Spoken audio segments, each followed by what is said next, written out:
हाय दोस्तों, स्वागत है हमारे यूट्यूब चैनल जीनियस यूट्यूबर में।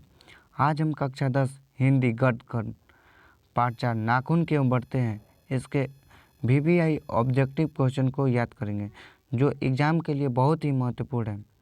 पहला क्वेश्चन, लेखक के अनुसार मनुष्य के नाखून किसके जीवंत प्रतीक है? इसका राइट आंसर होगा पांचवी वृत्ति के लिए। हजारी प्रसाद द्विवेदी का जन्म कब हुआ था? इसका राइट आंसर होगा ए 1907 में। हजारी प्रसाद द्विवेदी किस निबंध के रचयिता है? नाखून क्यों बढ़ते हैं। आचार्य हजारी प्रसाद द्विवेदी का जन्म कहाँ हुआ था? इसका राइट आंसर होगा उत्तर प्रदेश। आचार्य हजारी प्रसाद द्विवेदी की मृत्यु कब हुई थी? इसका राइट आंसर होगा बी 1979। नाखून क्यों बढ़ते हैं किस प्रकार का निबंध है? इसका राइट आंसर होगा सी ललित। नाखून क्यों बढ़ते हैं गद्य की कौन सी विधा है? इसका राइट आंसर होगा डी ललित निबंध। अनामदास का पोथा साहित्य किस विधा की रचना है? उपन्यास है। इसका राइट आंसर होगा बी उपन्यास।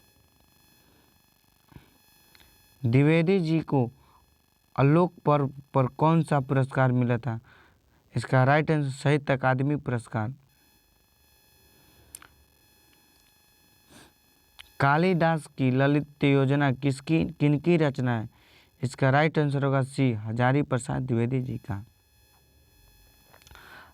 मनुष्य को नाखून की जरूरत कब थी?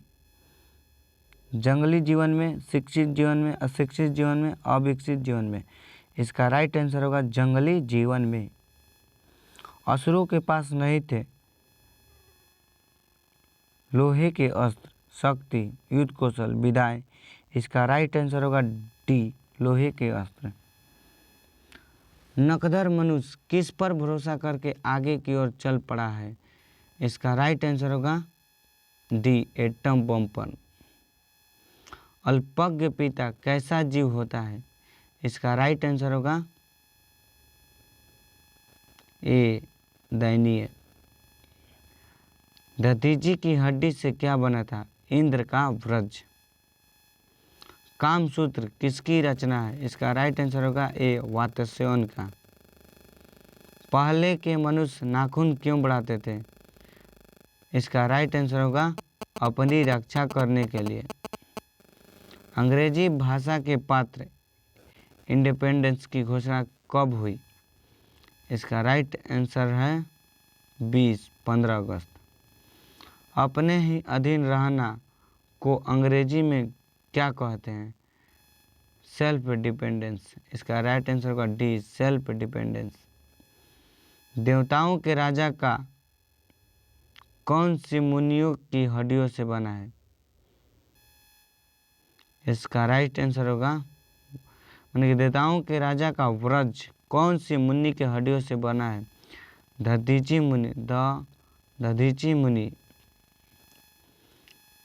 कलापता किसकी रचना है? इसका राइट आंसर होगा ए हजारी प्रसाद द्विवेदी जी का। कितने वर्ष पहले का भारतवासियों नाखूनों को जम के संवारता था?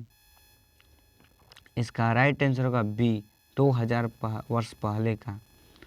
मनुष्य को सुखी बनने हेतु भौतिक संसाधनों की वृद्धि करने की सलाह कौन लोग देते हैं? इसका राइट आंसर होगा सी नेता। देश की आज़ादी के लिए हजारी प्रसाद द्विवेदी जी ने अपने निबंध में किस शब्द को उपयुक्त बताया? इसका राइट आंसर होगा बी स्वाधीनता। कौन नाखून को जिलाया जा रहा है? प्राकृतिक। इसका राइट आंसर होगा प्राकृतिक। 26 नंबर, नाखून क्यों बढ़ते हैं निबंध में लेखक ने किसे बढ़कर जिक्र किया है? नाखून क्यों बढ़ते हैं निबंध में लेखक ने किसे बढ़े कर जिक्र किया है? इसका राइट आंसर होगा सी महात्मा गांधी। गौतम ने कहा था कि मनुष्य की मनुष्यता है। इसका राइट आंसर होगा ए, सभी के दुख सुख को सहानुभूति के साथ देखना। नाखून क्यों बढ़ते हैं? निबंध में निबंधकार का कौन सा दृष्टिकोण प्रकट होता है? इसका राइट आंसर होगा बी, मानववादी। नाखून क्यों बढ़ते हैं? निबंध नई पीढ़ी में कैसा भाज जगाता है? इसका राइट आंसर ए, संस्कृत आत्मगौरव। हिंदी साहित्य का आदिकाल की रचना है आचार्य हजारी प्रसाद द्विवेदी। कौन सी रचना हजारी प्रसाद द्विवेदी की नहीं है? इसका राइट आंसर होगा माटी की मूर्ति। यह VVI क्वेश्चन है। कौन सी रचना हजारी प्रसाद द्विवेदी की नहीं है? माटी की मूर्ति। अशोक के फूल हजारी प्रसाद द्विवेदी के है। वाण भट्ट की आत्मकथा हजारी प्रसाद द्विवेदी। हिंदी साहित्य की आदिकाल हजारी प्रसाद द्विवेदी। द्विवेदी जी ने निर्जल अपराधी किसे कहा है? इसका राइट आंसर है नाखून को। महाभारत क्या है? इसका राइट आंसर होगा डी, पुराण। किस देश के लोग बड़े बड़े नख पसंद करते हैं? इसका राइट आंसर होगा गौड़ देश के। हिरोशिमा कहाँ स्थित है? जापान में। कौन छोटे नख को पसंद करते हैं? इसका राइट आंसर होगा दक्षिणात्य। कौन मनुष्य का आदर्श नहीं बन सकती?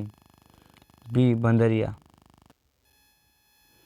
देवताओं का राजा से किन्हें संबोधित किया जाता है? इंद्र को। नख किसका प्रतीक है? पशुता का। पृथ्वीराज रासो किनका संपादन है? इसका राइट आंसर होगा ए, हजारी प्रसाद द्विवेदी। अशोक के फूल किसकी रचना है? सुमित्रानंद पंत की। बस आज के लिए इतना ही। वीडियो अच्छी लगे तो लाइक और शेयर जरूर करें। जय हिंद।